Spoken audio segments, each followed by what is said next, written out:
kata Kansas sendiri kan itu dari bahasa Indian. Ada sesuatu yang menarik dari Kansas untuk melakukan pendekatan selera. Amerika lebih banyak main di major chord.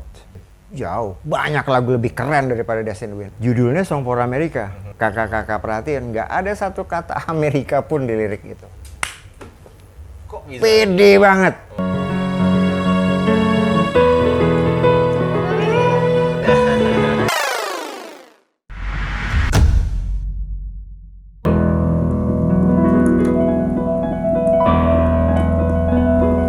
Halo, selamat datang di Retroism Plus 62. Kenangan masa lalu menambah semangat dan energi masa kini untuk menyambut masa depan. Ya, selamat hari ini dan selamat datang kembali di acara Retroism Plus 62 yang biasa kita akan menampilkan semangat-semangat lama untuk ditampilkan lagi di hal-hal yang baru seperti sekarang ini. Dan seperti biasa, gua Palu Rebong dan ditemani oleh XG. ya, mungkin terdengar sayup-sayup suara keyboard yang dimainkan oleh tamu kita di tengah-tengah ini. Bisa diperkenalkan siapa? Fadil Indra. Fadil Indra. Selamat datang buat Fadil Indra. Terima kasih untuk undangannya ya. Selamat datang. Selamat Iya. datang Kak Pak Lur. Kakak Eka. XG man. XG man. Exki. Oke, go. Exki. Oke. Gue tanya dulu ya. Kita nih mau bicara masalah lu udah pakai pakaian Kansas. Yes. Di atas itu ada Kansas. Oke. Gue sendiri gue kurang paham mengenai Kansas. Yang gue tahu Kansas itu merek rokok dulu ya. Ya. Iya kan, betul ya. Ya. Oke, Kansas itu sebenarnya grup musik yang melegendaris juga ya. Tapi kalau yang gue tahu itu tahun 70-an ya itu. Apa mungkin sebelumnya memang udah eksis mereka. Mungkin lu tahu sebelum Yeah. berat Kansas. Bisa ceritain? Itu band favorit gue, band idola, banyak menginspirasi gitu ya. Kalau kata Kansas sendiri kan itu dari bahasa Indian, jadi Kansa. Oh. Kansa itu artinya orang Indian menyebut diri mereka tuh Kansa. Oh gitu. Nah, terus akhirnya jadi Kansas karena plural, karena banyak, jadi Kansas. Oke. Gitu. Makanya ada jadi. Nah, Arkansas kita pernah dengar Arkansas itu bagian dari wilayah yang paling berpotensi lah untuk orang-orang redskin ya. Gitu. Yeah. Nah, kalau bicara bandnya, kenapa mereka juga pakai band dengan nama Kansas ya karena pasti berdomisili. Tapi mereka juga nggak langsung pakai nama Kansas sih. Sebelumnya tuh mereka bergabung ada di dua band. Ada namanya Protocol sama satu lagi apa? Clover apa gitu. Protocol. Itu juga nama Indian mungkin. Iya, nama India itu Proto Strip Cow. Kaunya Cow itu Kansas dari bahasa mereka lah. Oh iya. Dari bahasa mereka. Jadi dan gue mulai memerhatikan band itu sejak 77 ya, 78. Meskipun secara Kansas band mereka baru terbentuk tahun 1973. Nah, tapi mereka bikin lagu, ngumpulin lagu di antara mereka berenam waktu itu. Baru mulai menerbitkan album pertamanya dengan debut nama Kansas tahun 74. Gitu. Oke. Itu tepatnya di kota mana mereka di ininya? Ya, kebanyakan kayak ada 4 orang, Leif Green, Philly Hart, Dave Hope sama Robbie itu di mungkin Rich Williams ya, gitarisnya juga itu di Topeka. Satu kota Topeka. Jadi itu Topeka itu udah ciri khas banget dengan musik dari band Kansas. Dan pada waktu itu dipercaya band rock dengan biola itu menjadi suatu terobosan. Gitu. Memang sebelumnya sudah ada band yang pakai biola itu sendiri. Kalau secara berurut nggak tahu ya mana yang duluan, tapi pasti ada memang. Karena kalau di Amerika, di Eropa kan kita ada tahu Jethro Tull ya, dia pakai woodwind ya, pakai alat-alat tiup kayak gitu. Kemudian juga banyak solo violinis di Amerika Ya misalnya kayak Jerry Goodman, terus ada dari Dixie Drex juga ada, tapi baru di era hampir 80 itu juga menggunakan biola, Alan Sloan waktu itu. Cuman ada sesuatu yang menarik dari Kansas untuk melakukan pendekatan selera, gitu, approaching the market gitu ya, pada waktu itu kan, dengan melahirkan melodi-melodi yang familiar, yang sederhana gitu-gitu. Pada waktu itu emang era-era apa tuh di grup band yang saat tahun Ya, itu? betul. Itu gempuran Eropa emang luar biasa, luar biasa ya. Mereka mengistilahkan dari psychedelic, kemudian ke art rock, kemudian classic rock, akhirnya muncul istilah progressive rock gitu. Jadi itu progressive rock ini sebenarnya kan runtunan dari kemajuan dari mulai rock and roll, soul, blues, sampai ke psychedelic dan segala macam istilah-istilah yang wah, akhirnya mereka sendiri yang tahu lah secara istilah gitu. Tapi paling tidak untuk Kansas mereka gue anggap pinter, jeli untuk mendapatkan perhatian dari publik yang di bawah gempuran band-band Eropa waktu itu. Oke, tapi sebelum masuk ke masalah yang tadi apa genre-nya yang progressive rock, mungkin nanti Exki akan bertanya masalah itu. Tapi gue mau nanya, formasi awal dari Kansas itu siapa aja sih? Oke, ada Philly Hart di drums, Kerry Livgren di gitar keyboard, Richard Williams di gitar, Robbie Steinhardt almarhum di biola, Dave Hope di bass, dan Steve Walsh keyboard dan vokal. Keyboard dan vokalis ya. My idol Steve Walsh. Iya, dan gue juga sempat lihat permainannya waktu di live, dia sambil main keyboard terus dia nyanyi ke mikrofon gitu itu live di mana gue nggak tahu, tapi keren juga nih, suaranya juga keren, tinggi lagi ya. Betul. Nah, oke, Eski apa mengenai ini progresif mungkin? Gue tuh penasaran yang namanya progressive rock. Yang gue kenal dulu itu lebih banyak nama-namanya tuh berasal dari Inggris, ya kan, kayak Genesis, kayak siapa lagi, Pink Floyd atau siapalah gitu. Nah, yang membedakan antara progressive rock dari Inggris, Eropa sama Amerika, Kansas terutama, apa sih? Gayanya ya, pembedaan gayanya. Yang pasti memang nuansa, ini agak ilmiah sih ya. Misalnya nuansa chord gitu ya. Scaling note, scaling chord gitu. Yang udah sering gue analisa lah kerennya gitu. Amerika lebih banyak main di major chord daripada di minor chord gitu. Gitu. Nah itu mungkin salah satu strategi mendekatkan ke market dan atau mungkin ingin membedakan dengan band Eropa. Gitu. Meskipun Kansas mungkin pada waktu itu nggak sendirian ya, kita juga pernah dengar ada Ambrosia, kemudian ada Space Shanty, itu juga yang antara Eropa Amerika juga. Jethro Tull di Inggris, di London. Dan mungkin ada kayak Toto, Journey. Nah, terus dari Kanada juga ada Triumph, ada Rush, yang memberikan nuansa baru di musik rock waktu itu. Nah, sehingga istilah-istilah art rock, classic rock, progressive rock itu kadang-kadang kalau nggak market yang menentukan, label yang menentukan. Gitu ya. Karena anak-anak band itu sendiri juga mereka pokoknya you just do the musical your works, gitu kan. Nanti akhirnya pasti ada yang menilai kok. Gitu. Oke, gue mau tanya ya, gue tertarik misalnya tadi perbedaan antara yang Inggris sama yang Amerika di masalah chordasi, chordnya. Iya, scaling chord. Tadi kalau yang Amerika itu major. Iya, misalnya major ya chordnya, tapi kalau yang Inggris pakai minor. Bisa nggak lu bisa? Mumpung ada keyboard di sini, kalau yang American major kayak gimana gitu loh? Ini satu gue dapat satu contoh lagu yang bisa mewakili banyak tentang Amerika, tentang Kansas di Amerika. Mereka punya lagu judulnya Song for America, album kedua mereka ya, Song for America tahun 75-an. Virgin land of forest green, dark and stormy plain, built alive and abound. Sunset Valley, mountain field, unseen in the rain, before all abound. No man rules this land, no human hand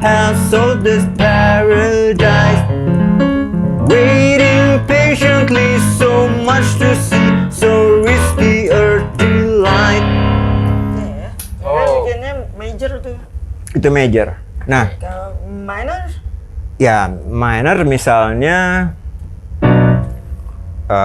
ya katakan kalau dari apa namanya dari London ya, dari London, dari Eropa. Ya, Eropa. Kok tendensius banget ya kayaknya. Ya mungkin yang kita tahu.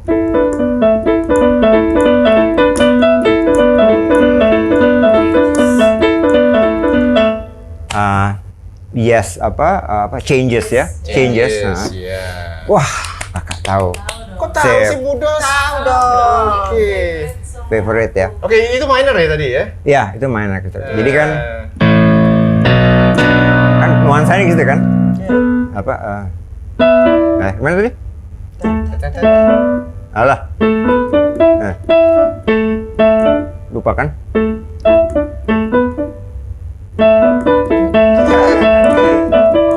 Maksudnya kan di sini rootnya. D, minor sorry. Nah ini sudah gitu, ini mayor nih. Meskipun nggak sedikit juga lagu-lagu Kansas yang ada di minor gitu ya. Seperti lagu hit mereka yang pertama kan, Carry On My Wayward Pursuit kan, A minor kan. Asik, gue kenal banget nih lagu nih. Kita kenal ya.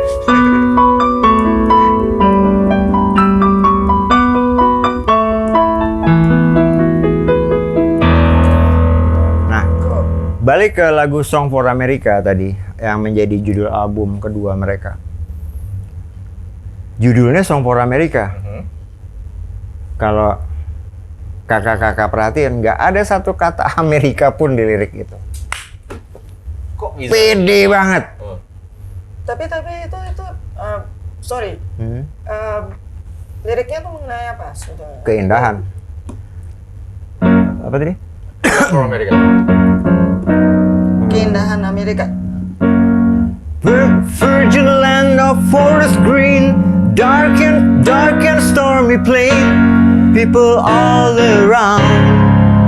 Sunset Valley, mountain field, are seen in the rain. People all around.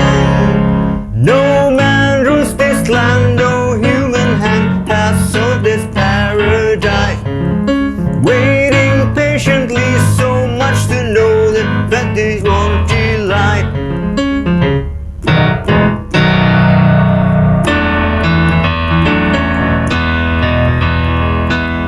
So the maiden lies is waiting for the sand to meet the shore. Land of beauty and abandon, innocent, open wide your door. Oke, kalau Nggak ada kata-kata Iya, Amerika benar, sepanjang lagu itu. tapi kalau gue lihat liriknya yang gue dengar tadi Iya. itu membanggakan pemandangan saya. Iya. Maksudnya nuansa atmosfer Amerika yang Iya. begitu indah gitu Iya, ya. iya, betul. Oke, apa berarti lagu-lagu Kansas semua mengarah ke seperti itu? Apa ada yang Enggak sih. Jadi pasti ada sesuatu yang mengejutkan ya kalau istilahnya. Wih, ternyata ada loh lagu tentang Amerika dari sudut pandang misalnya mereka. Ada satu lagu yang sebenarnya ini gila sih lagu. Judulnya Nobody's Home ya.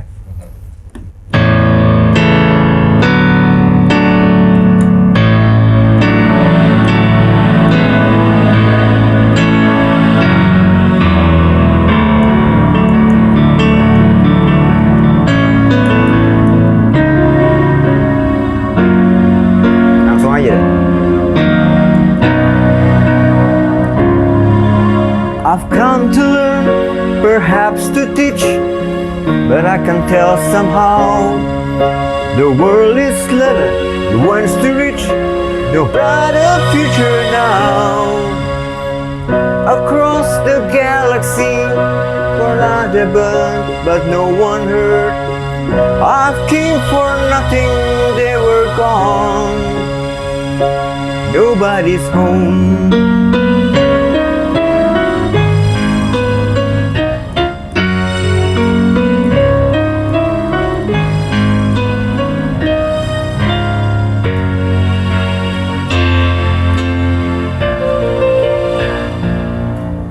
Itu lagu judulnya Nobody's Home.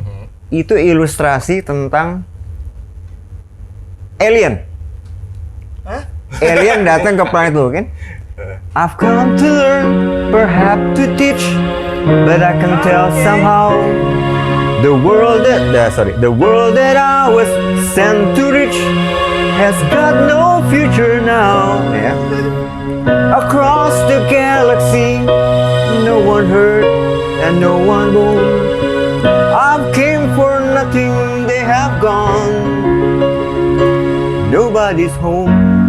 Karena kita udah tahu kalau ada alien datang kita pasti pergi minggir semua. Padahal men, gue mau friendship men. Itu judulnya Nobody's Home, siapa yang nebak? Tapi itu interpretasi lo atau memang It's written. It's written about alien. Ya, coming meskipun pada akhirnya from sekian tahun kemudian kan gini mereka juga pada dasarnya punya sesuatu yang ingin disampaikan. Artinya bahasanya pesan ya. Biasanya setiap lagu pasti mengandung pesan gitu.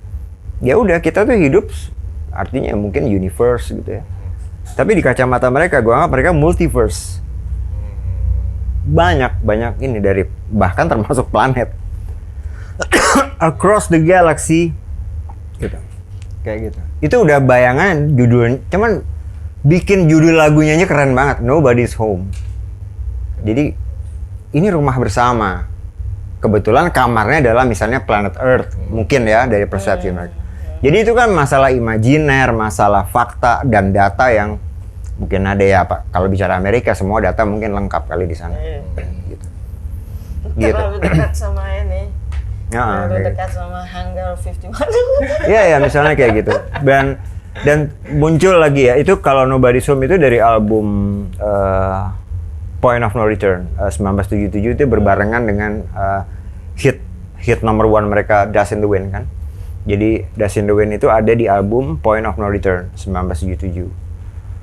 Dan di tahun itu 2012 ada semacam perayaan 35 tahun. Lahirnya si album itu. Oh, lahirnya si album. Jadi waktu itu 2012. Nah, terus gua dengan teman-teman bikin konser tribute of No Return. Gitu. Oke. Itu kalau misalnya Point of No Return yang ada yang ngomong apa liriknya how long. Yes, betul. Oh iya gue dengar ya, pernah dengar. Ya kayak gitu. Ya apa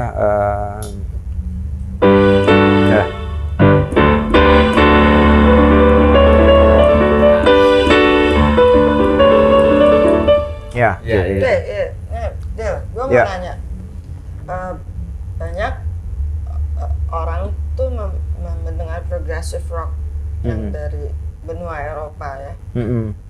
Menurut lo, Kansas sama yang dari benua Eropa itu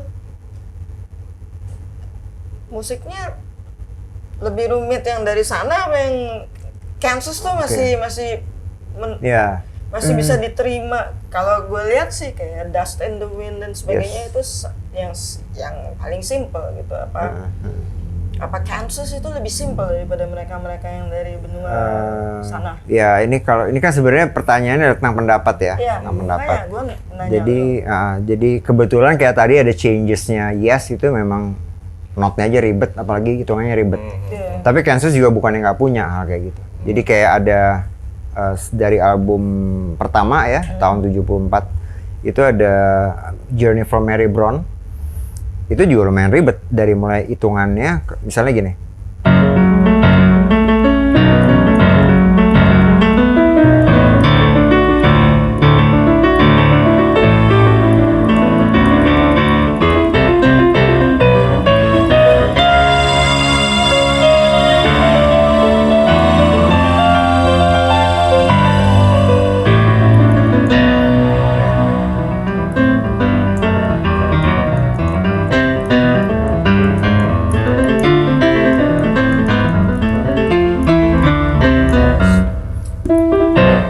Itu ribet juga gitu ya. Tapi begitu dia masuk di vokal, to be gone together again, that's why each one to the other happy come.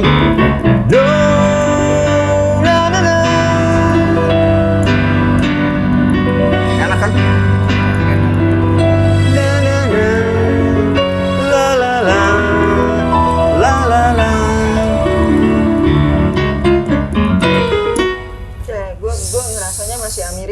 Ya, betul. Ada nuansa Amerika. Iya, Jadi memang maco kalau menurut gua. Iya. Kalau di sana lagi, kalau di Eropa di tuh Eropa. ada ilmiahnya.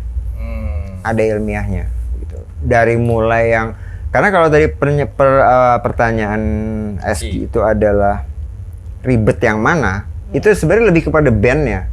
Oke. Bukan karena Karena orientase regional. kontinental atau ini, tapi lebih ke selera si band. Ya kita tahu King Crimson seperti apa ribetnya, tapi di Amerika juga ada Tool, ada Dream Theater yang sama ribetnya gitu kan, kayak gitu. Jadi ini antara subjektivitas dan kebiasaan dari bandnya Ya. sendiri. Tapi kalau pada umumnya Kansas itu ya yang gue tahu kan ini banyak musiknya lebih banyak ke ungkapan hati mereka atau yang cuman penyampaian pemikirannya mereka aja gitu loh kalau dulu. Iya ya, termasuk ilustrasi atau analogi gitu ya. Yang paling deket ya emang paling populer kayak misalnya Dust in the Wind gitu kan. Nah, itu top. Sampai sekarang itu memang sama Kerry Livgren sang penulis lagunya itu memang dibiarkan dunia menginterpretasi. Ya mungkin teman-teman tahu kan liriknya bagaimana. Tapi ada hal yang menarik yang mungkin teman-teman nggak tahu mungkin ya. Ini karena mungkin aslinya di gitar ya, tapi ini gue main di piano kan.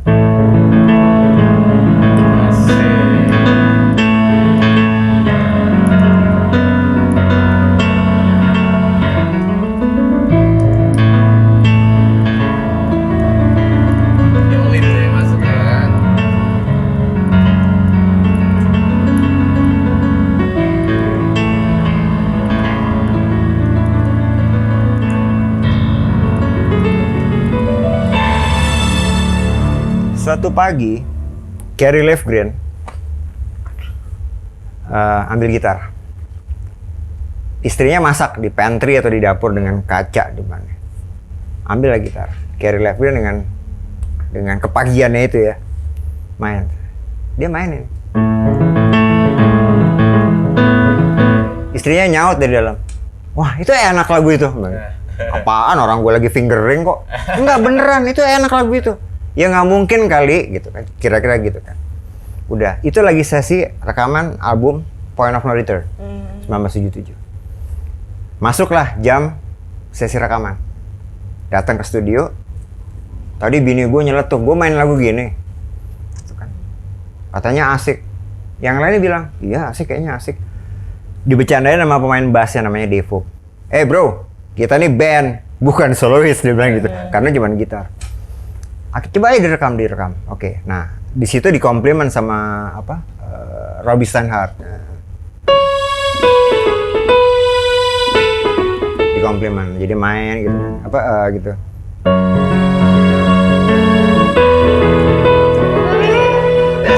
Lagunya cantik ya. Ya, gitu-gitulah ya pokoknya. Jadi direkam. Nah, waktu itu kalau nggak salah produser itu Jeff Glicksman.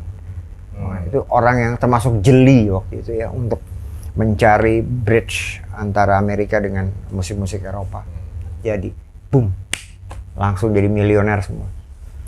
Dengan lagu hasil celetukan istri pagi hari lagi masak sereng.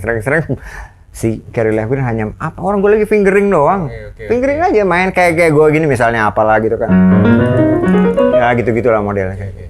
Terus Dust in the Wind ini berarti masuk di dalam albumnya Point of No Return? Yes, masuk di Point of No Return. Walaupun sebenarnya udah hampir matang tuh Point of No Return ceritanya gitu. Ya, mungkin ya, siapa tahu karena emang secara sesinya yang mana tuh nggak tahu. Untung aja ada itu ya, Dust in the Wind, dan gue denger itu sampai menerima penghargaan banyak. Iya, banyak. Itu katanya sampai 42 juta kopi. 42 juta kopi. 42 juta kopi dan disitulah. Nah, makanya artinya Kansas dengan musik-musik yang mungkin ada 2-3 lagu lagi yang akan gue perdengarkan ke teman-teman dengan nilai epic yang bukan main menurut gue dibandingkan dengan Dust in the Wind. Jauh, banyak lagu lebih keren daripada Dust in the Wind. Misalnya kayak Hold On gitu kan.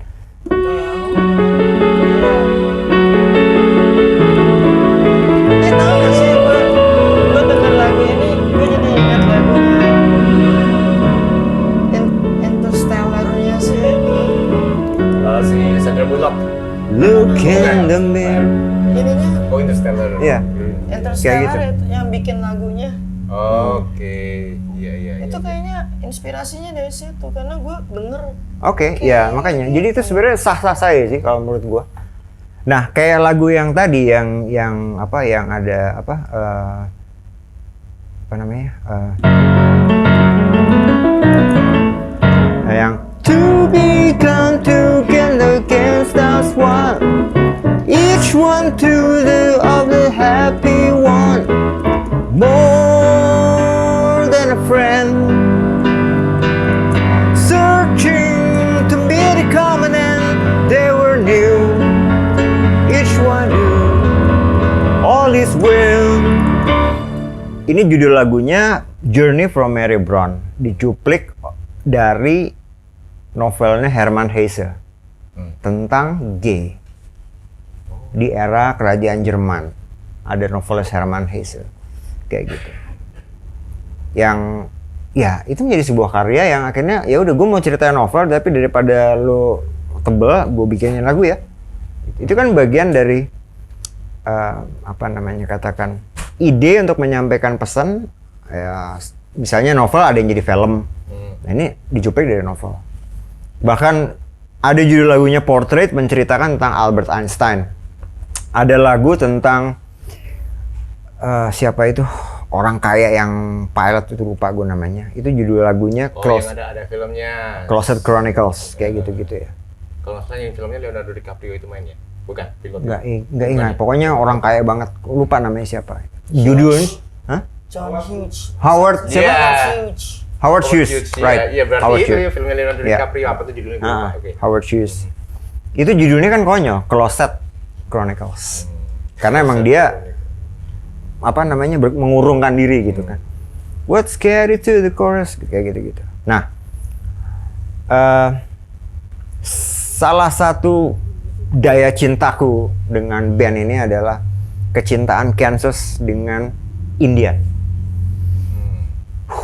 Bukan main. Mereka bikin lagu judulnya Cayenne Anthem di album yang sama, Point of No Return. Izinkan Iya. Ya. dan simak liriknya, jangan simak suara gua. Oh, oke.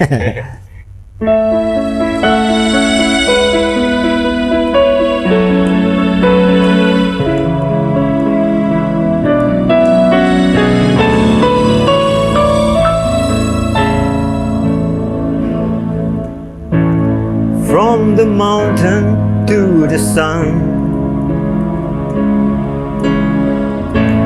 life is only just begun.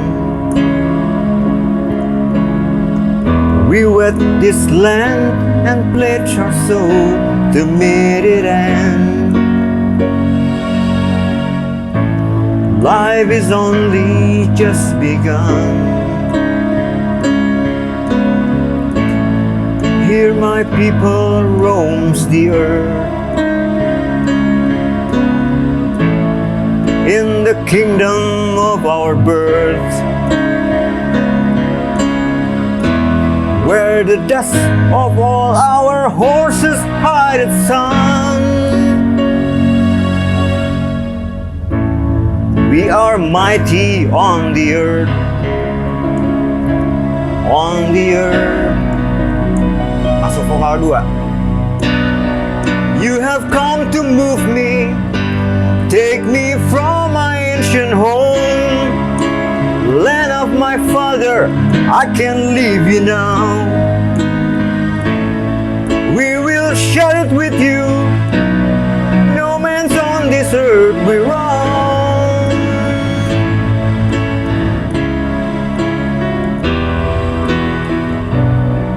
But the wheels are rolling, hear the howling winds of war. It's my destiny to fight and die. There is no solution, can we find another way? Lord, let me stay under the endless sky and the earth below. Here I was born to, and I will never go. Oh no. suara anak kecil. But we cannot endure like the earth and the mountain. Life is not ours to keep. There is the sun is rising.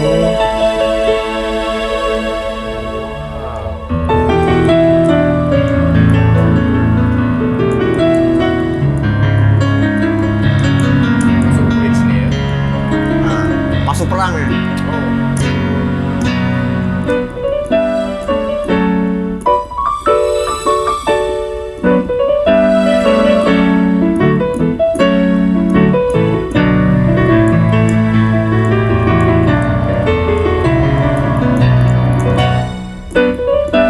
Ya.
Perang.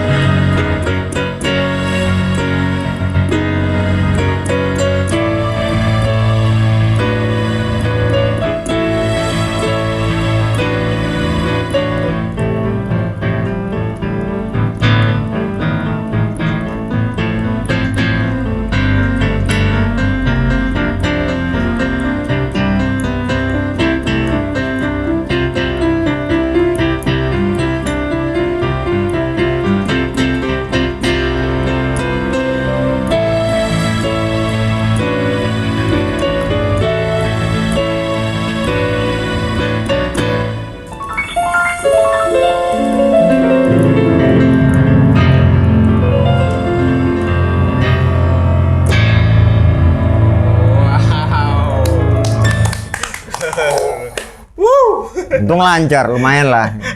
Tapi gue ngomong-ngomong, ini dari Kansas sendiri personel-personel itu bukan orang Indian sebenarnya mereka.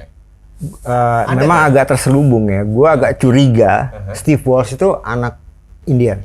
Oh, si mukanya tuh vokalisnya kuat. ada ya? Nah, Mukanya ada. memang ada cerita 1-2 cerita yang beredar di kalangan fans klub mereka. Itu mereka Steve Walsh memang anak pungut kan. Gitu. Tapi dari mulai apa sih namanya mukanya gitu ya, itu ada Indiannya. Gue mau nanya, lo tuh suka Kansas dari umur lo berapa? Lo bilang dari tahun 70-an lo udah. 77 Iya. masalah ini. Kira-kira 77-78 ya waktu Wait, nanti dulu. Itu ya, Hmm. 78. Oke. Lo tuh masih apa sih? Masih kecil ya? Masih SD. Iyalah, SD Masih kelas SD, ya? 5 waktu itu ada perpanjangan setengah tahun. Gue tuh pengen tahu Heeh. apa sih yang ada di otak lo kalau lo sampai bisa seneng sama Kansas gitu. Maksudnya untuk anak Oke. SD, zaman gue dulu SD, gue mungkin dengerinnya yang Iya, iya. gampang Iya, iya. deh gitu. Lo- BBA gitu kali ya, ABBA. Iya, mungkin ke Elvis Iya, gitu. benar. Elvis, Oke. iya. Nah, lo udah dengerin kayak gini. Apa sih yang ada di otak lo? So you so Oke. in love with this Kind of song. Jadi gak lagu-lagu. Complexity. Oh, kompleksitasnya oke. Kompleksitas pada waktu itu menjadi sesuatu yang challenging untuk gue. Dan untuk menembus tantangan itu, I got the apa ya namanya, happiness ya, gitu loh. Tapi lo memang udah terbiasa mendengar lagu-lagu yang let's say classical music. Oh iya, kalau itu ya. Lo udah Benar. lo terbiasa Ya, karena benar. itu. Benar, mungkin karena ada latar belakang ibu gua, she's a pianist also, dan classical roots gitu ya. Ya oke, mungkin juga. Jadi ya, keterlibatan klasik kan tidak hanya masalah notasi, kemudian fingering, tapi ada apa namanya sih istilahnya velocity ya. Kapan harus pelan gitu kan.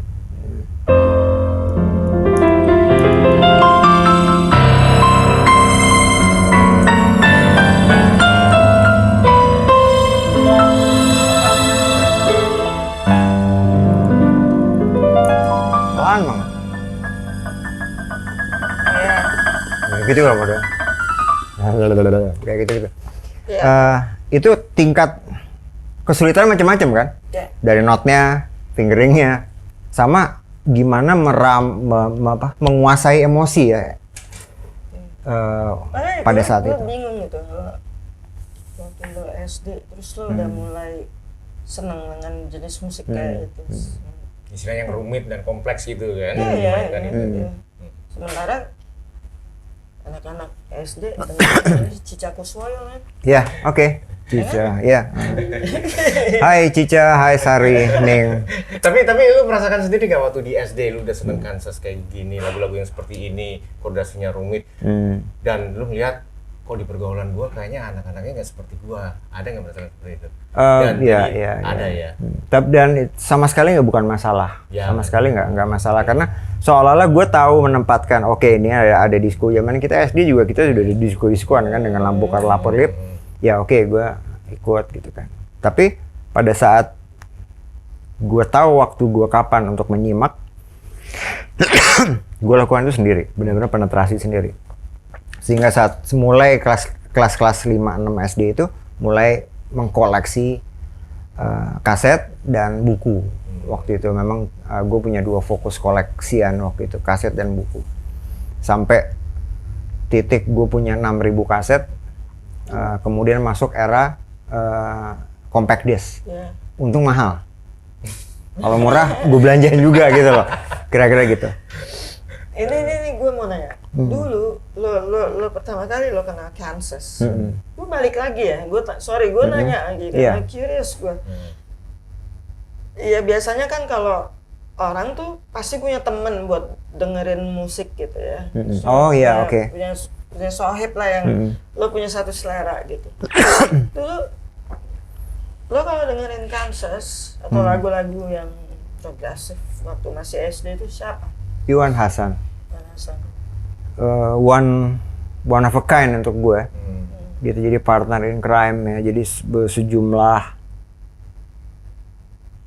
fenomena ya menurut gue. Misalnya kayak ke toko Duta Suara di Jalan Sabang sama-sama. Beli kasetnya sama. A, B, udah janjian. Dengerin telepon-teleponan. Dulu gue suka yang ini. Oh ya sama Wan, gue juga. Lu suka yang ini Wan? Iya sama, gue juga. Sampai hari ini relatif satu kuping. Apa yang dia suka, gue suka. Ini gak suka. Sampai sekarang. Dan salah satu pencapaiannya adalah kita bikin band, Diskus. Dan dari Diskus kita menghasilkan album musik 2 ya. Dari album musik itu kita keliling dunia, gitu.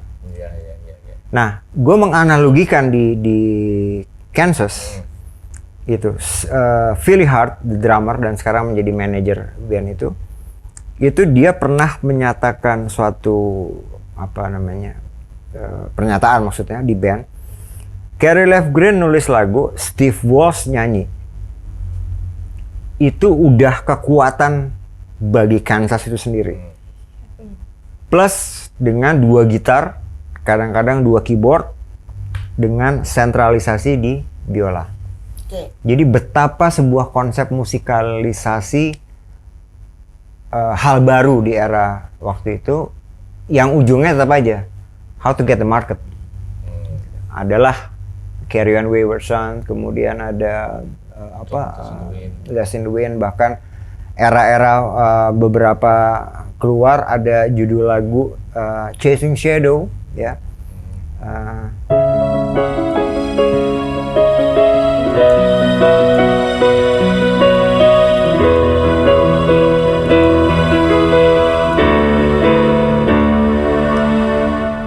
Some of you may know me, and many of you won't. I am just a player in the band.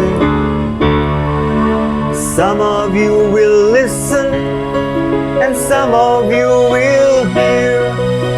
Some of you may laugh at me, and some of you will cheer. 'Cause all of us, dan seterusnya. Balik lagi dong. Iya, oke. Lo sama Iwan Hasan. Iya, oke. Waktu itu udah sampai lo main instrumen masing-masing. Iwan main apa gitar ya? Iwan main gitar. Ya, lo latihan berdua dulu. Ya, I was a drummer. I was a drummer waktu itu. Jadi Very Hard itu seseorang yang mencuri perhatian gue dari konteks drum patterning. Jadi tak dik tak dik tak des des. Jadi buka dik dicak dik dik dicak des des. Jadi kayak misalnya Song for America ya.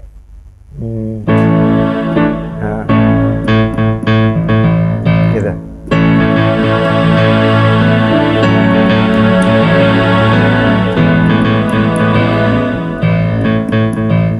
Itu dimainnya kayak gitu-gitu. Itu mencuri perhatian di era drumming musik rock pada waktu itu. Saat itu ya. Dan itu Iwan suka, gue suka. Nah, pergeseran mereka, tapi pada saat di band Diskus tadi, gue beralih ke keyboard. Gitu. Jadi banyak hal yang gue anggap secara analogi, oh iya kok sama ya. Gue bisa saja mengklaim mungkin memang Kansas sangat menginspirasi, sangat menginfluence, gitu kan. Tapi kan gue kan harus punya warna sendiri, Iwan apalagi juga harus punya warna sendiri, gitu kan. Sehingga pada dasarnya gue sengaja, pada waktunya gue sengaja mewarnai sense musikal gue ke Kansas dengan membangun sejumlah progressive chord. Jadi misalnya kayak ada satu lagu Kansas judulnya No One Together. Kalau misalnya Pak Lur notice, chordnya mayor semua men. Ya, gue kasih. Coba gue lihat.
Ini musik dibikin tahun 80 di album yang mana? Ini gue. Oke. Wah, ini yang sama kaos gue. Wes.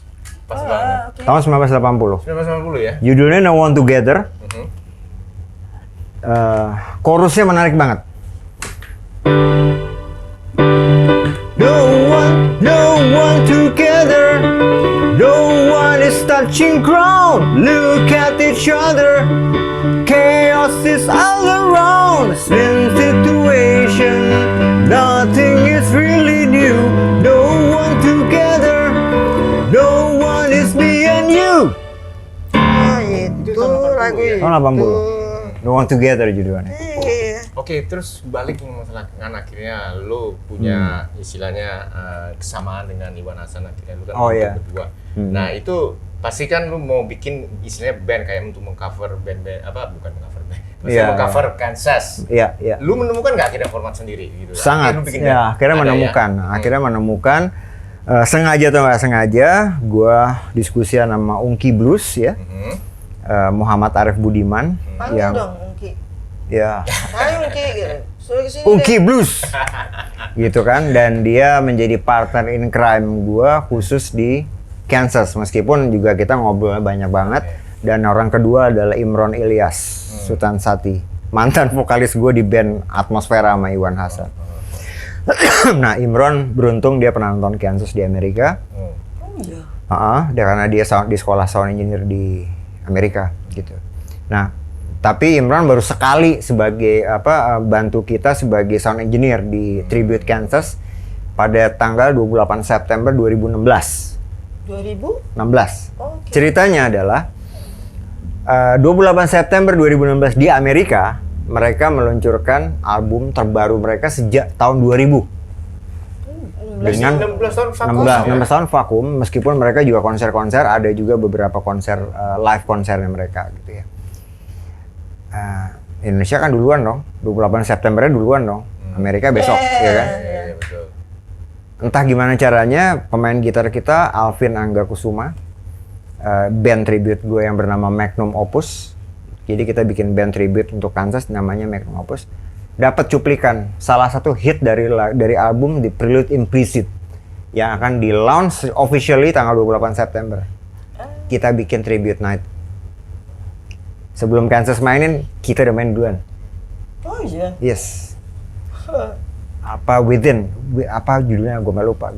Jadi itu sebenarnya bagian kita men-tribute ya, not only meng-covering tapi men-tribute, memberikan apresiasi.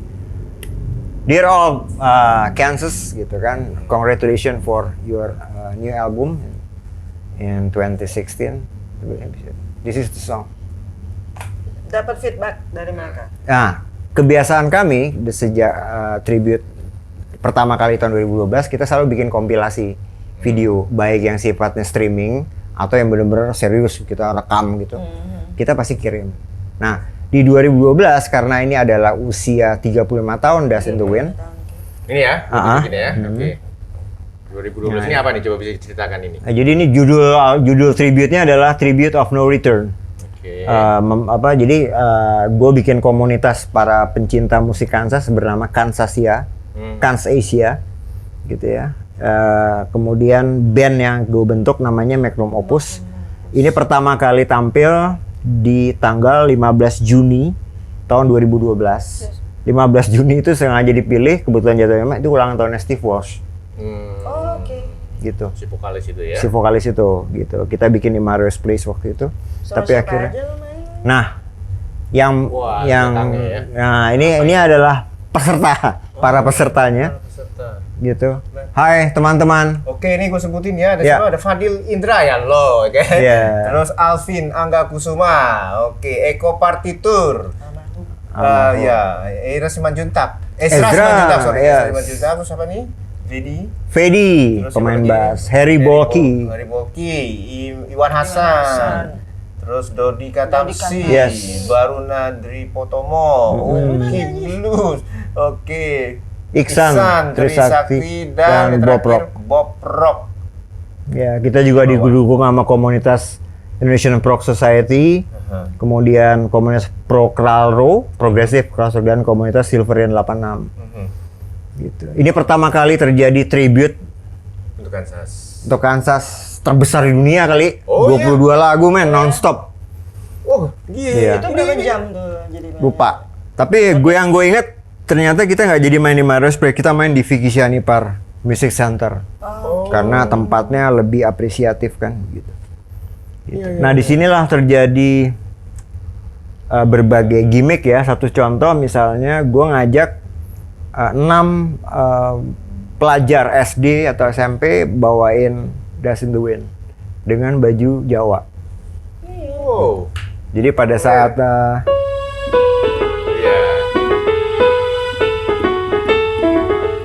itu mereka main gitu dengan pebiola utamanya ya almarhum Eko. Gitu. Udah di situ potong cuplik video kirim ke Amerika. Wow, seneng teman-teman Amerika. Gitu. Dari Kansasnya sendiri?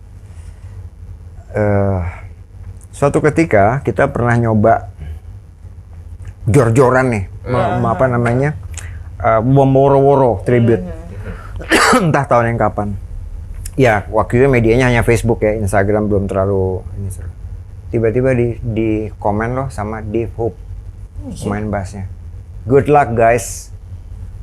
Lemes banget rasanya. Dave Hope memberikan komen untuk foto band kita. Gitu. Itu di Facebook ya? Iya, di Facebook. Nah, terus ini kejadian-kejadian yang bagaimanapun ya namanya juga super band ya, band dunia, kemudian merespon fans klubnya gitu kan, apalagi jauh dari negerinya Indonesia. Yang kedua adalah waktu Robbie Steinhardt meninggal, gue bikin tribute medley sejumlah lagu-lagu Kansas. Ungki nyanyi 2 lagu, Dust in the Wind sama The Wall, lagu pegangan kita. Terus gue posting, kemudian dikomen sama istrinya almarhum. This is so beautiful, thank you. Siapa namanya gue sampai lupa, istrinya itu. Dan yang ketiga, gue posting ini Kansas, terus di sebelahnya tumpukan komik gue R.A. Kosasi Mahabharata. Perang sebenarnya. Yang like Rich Williams. You tell me about it gitu lah, bahwa gila gitu, ternyata kayak gitu, sebegitunya. Jadi itu adalah bentuk humble ya kalau menurut gue, bentuk humble. Meskipun belum tentu mereka juga benar-benar ngeliat, tapi mungkin ada manajernya atau asistennya yang kata ini ada yang ini gimana ya, udah dia atau nggak sempet dikasih tahu sama si bandnya gitu. Dan salah satu atau yang kesekian dari nilai plus yang ada dari Kansas yang gue apresiasi adalah fans base mereka, fans club mereka bertama Wheathead and White Clover. Jadi setelah 2012 kita lumayan intens gitu ya untuk menyuarakan musik-musik Kansas ke Indonesia. Satu memang dalam rangka memberikan inspirasi kepada musik Indonesia, band-band yang mau. Ingat loh teman-teman, nggak cuma Dust in the Wind sama Carry On doang, lagu yang lain gokil, gila, keren banget. Itu sehingga akhirnya ada semacam perjanjian pernyataan tidak tertulis. Oke Indra, you are now the ambassador of Asia Pacific Fans Club. Dengan preferensi adalah komunikasi yang pasti, kemudian produk dalam hal ini produk konser. Gitu. Bahkan kan kalau udah kayak gitu kan sempat ngayal, waduh jangan-jangan kalau mau rilis album di Asia Pasifik bakal ngubungin gua gitu. Enggak juga sih. belum nyampe kalau itu. Belum nyampe. Oke. Nah, terus selanjutnya Kansas tuh masih bikin album? Iya, masih belum. Jadi formasi terbaru sekarang itu Tom Breslin di keyboard, itu keyboardis berbakat muda, udah main sama Yes, udah main sama B sama C. Kemudian David Rexdale, biola yang menggantikan Robbie Steinhardt juga sudah resign, diganti sama session violins, dan mereka tetap melanjutkan turnya dalam rangka, kalau untuk 2023 ini mereka lagi punya agenda 50 tahun kan, 50 tahun anniversary Kansas. Tapi dipastikan dan gue percaya mereka masih produktif untuk mencetak album-album progresif versi Kansas kekinian. 2023 tahun ini tahun ya? Ini, berarti tahun 73 itu ya? Tahun 73. Ya. Meskipun secara fisik album mereka pertama 74. Gitu. 74. Yang lo harapin dari 50 tahun Kansas tuh apa? As a diehard fan gitu. Ya. Datang ke Indonesia. Ngarepin nggak lo? Sangat ngarepin. Sebenarnya kalau ngarepin, gue lebih ngarepin gue bisa nonton. Yeah. I can really desperately want to see their concerts. Otherwise, I want to meet Steve Walsh, Kerry Livgren, and Phil, and Rich William, Dave Hope. Gitu. Oke, terusin. Ya emang emotionally sekali. Yang pasti gini, Mister, you don't die before I do, kira-kira gitu ya. Ya Robbie Steinhardt adalah satu yang big loss untuk dunia musik progresif yang menjunjung friendship gitu. Jadi betapa nilai pertemanan di band meskipun sudah nggak gabung lagi, nggak di band kemudian gabung lagi, atau nggak gabung sama sekali tapi masih kontribut gitu kan. Knowing di sini berantem misalnya, lu nggak boleh, lu jarang bawain lagu gue ya, lu ngomong mau bawain lagu gue harus izin kayak gitu, itu nggak ada untuk mereka karena mereka sistemnya kan udah mantep gitu kan. Bahkan sampai ke family. Jadi gue berteman di Facebook dengan Jake Lefgren, anaknya Kerry Lefgren. Gue berteman sama Blue Walsh, anaknya Steve Walsh. Bahkan waktu ibunya Blue Walsh meninggal, gue juga ikut condolence dan semua direspon dengan baik. Gitu. Dan gue banyak berteman dengan teman-teman White Clover di Amerika. Jadi bahkan kalau gue memposting sesuatu nggak ada urusannya sama Kansas, nggak ada urusannya, tetap ada apresiasi. Katakan Indonesian Independence Day. Atau apa sesuatu yang sifatnya memang menurut mereka musically menarik gitu kan, ya udah mereka respon, komen, jempol atau like gitu. Itu gue rasakan transkontinental kan berarti kan.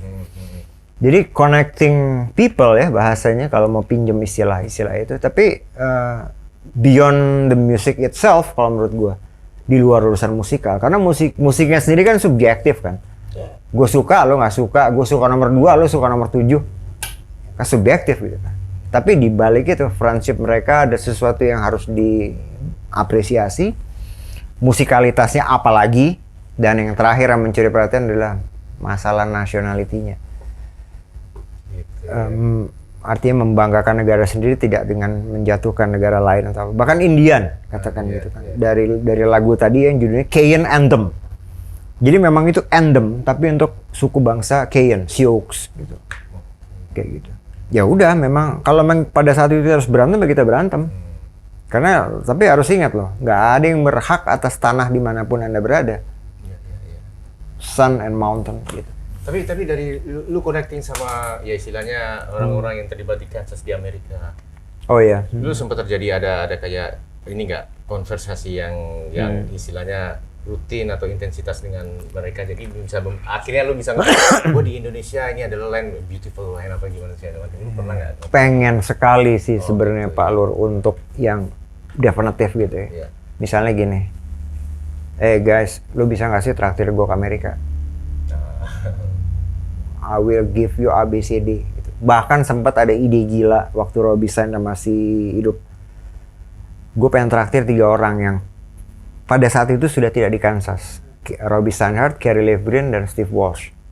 Oh, udah dekotnya tuh ya bertiga ya? Tiga-tiganya benar. Bahasanya gini, Dust in the Wind tuh. Tiga-tiganya Dust in the Wind tuh. Gitar. Gue pengen terakhir, kalau gue kaya if I were rich gitu. Gue pengen terakhir mereka bertiga ke Bali deh. Yang dekat. Gitu kan. Tapi begitu sampai di sini kita jebak kan. Lu main pas Magnopus main gitu kan. Gokil nggak tuh? Itu mimpi ya, nggak mungkin terjadi lah karena Robbie kan.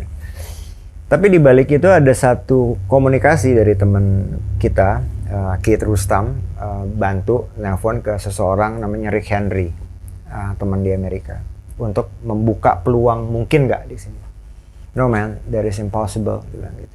Pertama, they are rich already, they achieve everything, gitu kan. 1, usia mereka. 2, I have to talk frankly gitu bahwa Indonesia bukan tempat yang aman tanda kutip untuk usia-usia mereka terkait dengan terorisme, bom dan segala macam.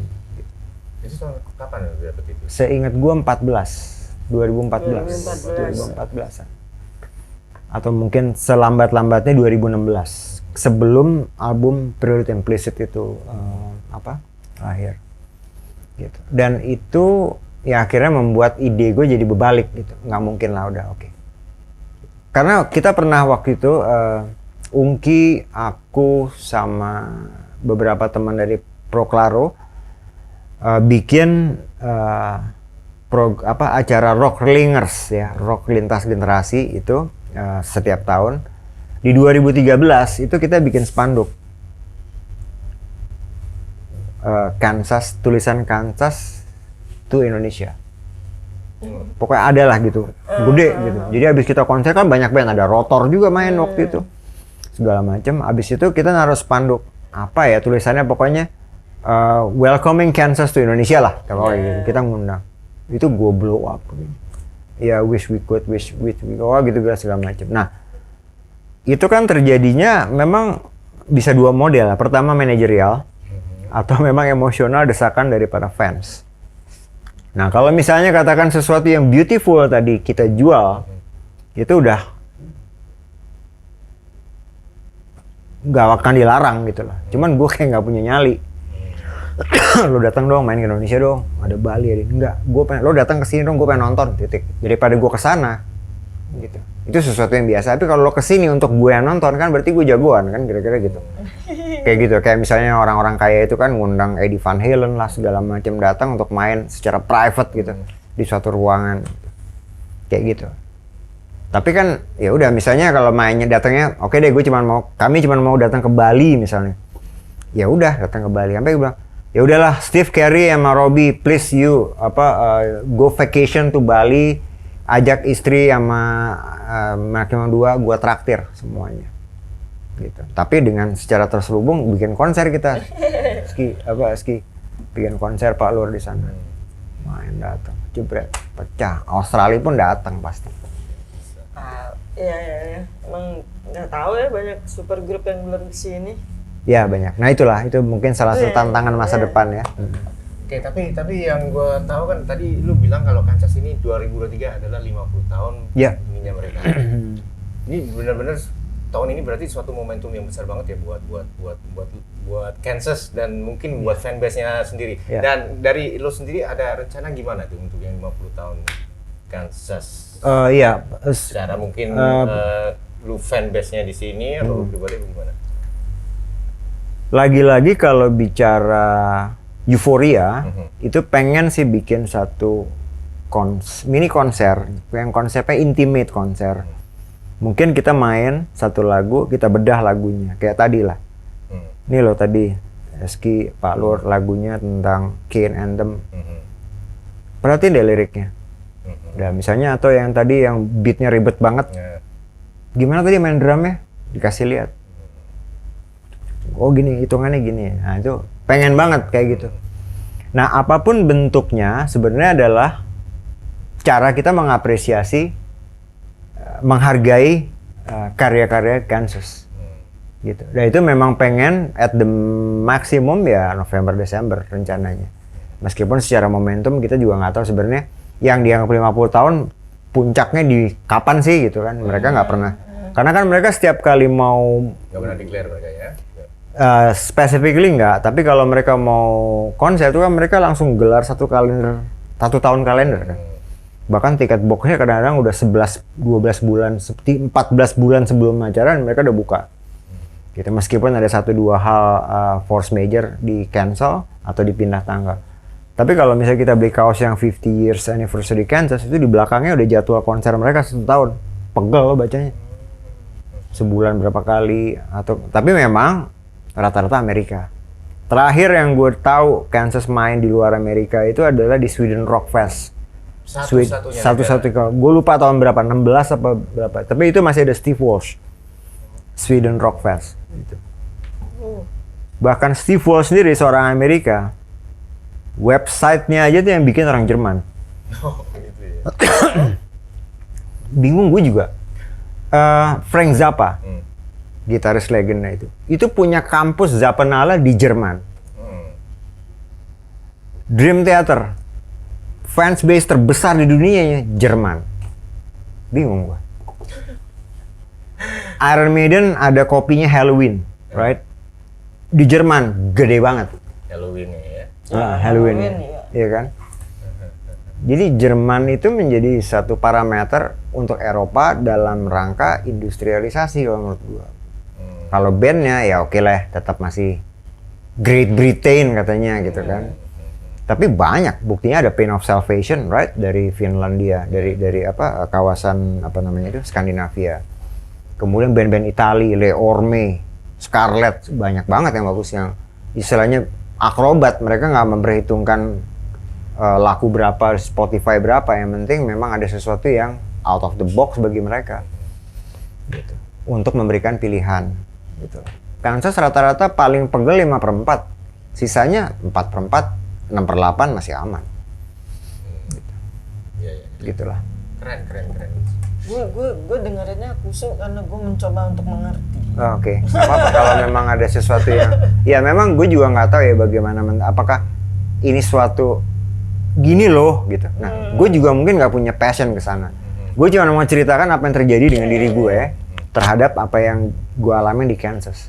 Misalnya ini album judulnya In the Spirit of Things. Judulnya sama sekali nggak menarik. In the Spirit of Things. Inilah album tahun 1988. Ini tanpa biola, tanpa main biola. Di sini ada 2 andalan gua. Pertama Steve Morse sebagai gitaris, one of the best gitaris Bob in the Ezrin world. Dan Opa Bob Ezrin sebagai produser. Ini satu-satunya album Kansas yang dianggap epic dan konsep. Karena ini jadi lagunya nih ada berapa? Ada 12 lagu. Ini semua saling terkait. Dari pertama habis. Ini menceritakan sebuah kejadian malapetaka, banjir bandang di New Sioux Falls. Dan ironisnya terjadinya itu adalah 15 Juni 1951. Sama dengan Steve Walsh baru lahir. Mau dibilang koinsiden? Gitu loh. Ini lagu gokil. Album ini gokil. Dia bisa ada judul lagu misalnya House on Fire. Jadi atas banjir bandang kemudian kebakar. Kemudian ada Rainmaker. Jadi ini memang kuasanya si Tuhan gitu kan. Dan salah satu lagu yang ini judulnya Ghost. Ada satu kalimat yang tertulis di monumen bangunan itu. The hope of 44 is what it reaches. Jadi ada harapan di angka 44. Itu pasti ada sesuatu yang sampai sekarang belum terpecahkan, dan desa New Sioux ini sendiri ya ada, nanti silakan ini ada. Ini tetap dijaga sebagai cagar budaya. Oke. The hope of 44. Jadi kayak apa namanya?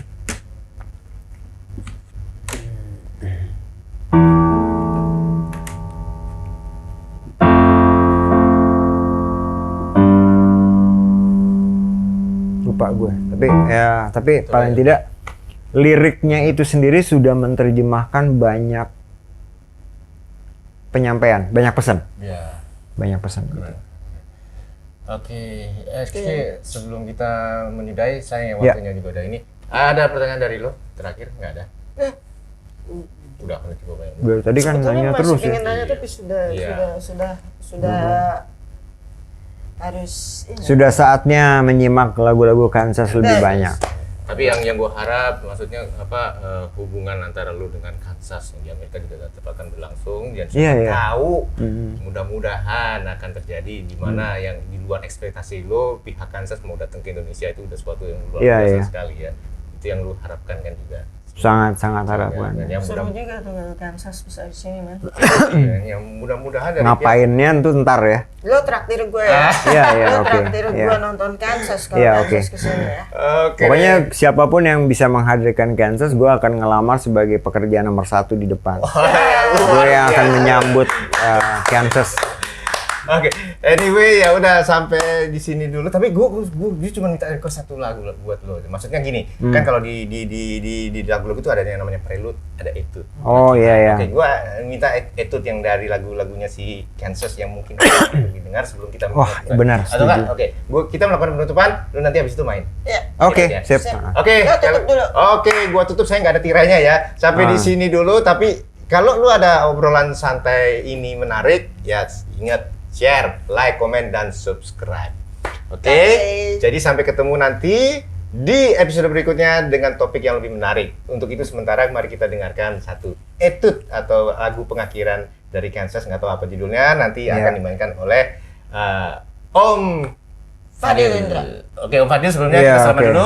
Oke, terima kasih ya. Thank you. Kita juga thank you Pak. Thank you. you. Oke, mainkan. Dari lagu berjudul The Wall, kita ambil outro-nya, ini keren banget. Ya.